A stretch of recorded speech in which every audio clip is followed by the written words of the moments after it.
Newsreel, real news, real quick. President Joe Biden says he has no regrets about his mishandling of classified material or the fact that the public was kept in the dark about it for almost 3 months. President Biden should be, quote, embarrassed by the situation, unquote, Senator Dick Durbin of Illinois, the second-ranking Democrat in the Senate, said on Sunday.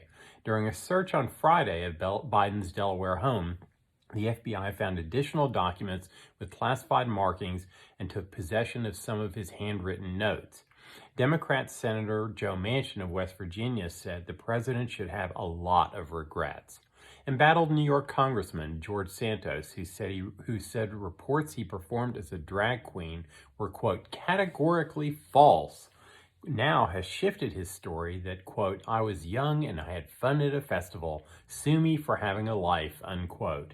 The reports by Brazilian media sources were that Santos worked as a drag queen in Rio de Janeiro. 57% of Americans believe the federal government should provide universal health care for all citizens, according to a Gallup poll published on Saturday. A gunman killed 10 people in Los Angeles during a ballroom dance club, sending a wave of fear through Asian American communities during the Lunar New Year celebrations.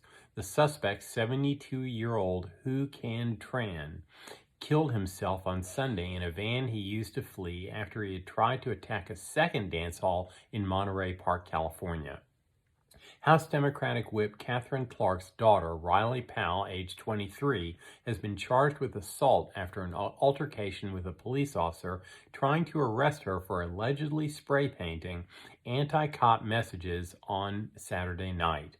The Congressional Budget Office has projected that the Social Security Trust Fund will be depleted by 2033.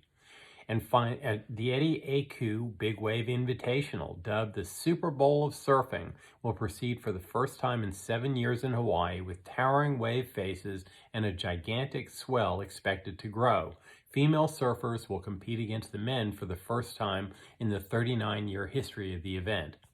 And finally, the Cumberland, Rhode Island Police Department received a request from a little girl who delivered a half-eaten cookie from her home as evidence on Christmas morning when she asked the police to do a DNA analysis to prove the existence of Santa Claus.